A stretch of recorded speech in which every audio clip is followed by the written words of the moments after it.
Hi అండి, నేను మీ శ్రీదేవి. నేను ఇవాళ చేపల పులుసు చేశానండి, మీకు చూపిస్తున్నాను.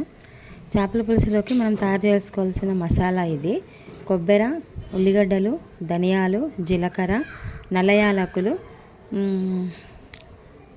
ఉప్పు, కారము, పసుపు అవన్నీ వేసి మిక్సీ కొట్టి ఒక పక్కకు పెట్టుకోవాలండి. ఇది వచ్చేసి చింతపండు పులుసు. ముందుగా ఆయిల్లో మసాలా వేసుకోవాలండి.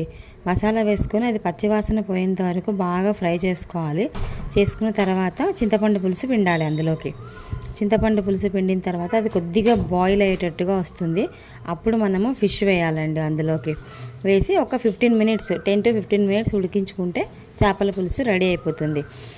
మసాలా ఎలా చేసుకోవాలో నేను మీకు నెక్స్ట్ వీడియోలో పోస్ట్ చేస్తాను విత్ ఇంగ్రీడియంట్స్. మేము దీంట్లోకి బగారా రైస్ చేసుకున్నామండి. బగారా రైస్, చేపల పులుసు. మీరు కూడా ఒకసారి ట్రై చేయండి. ఈ వీడియో నచ్చితే లైక్ చేసి, షేర్ చేసి, సబ్స్క్రైబ్ చేయండి.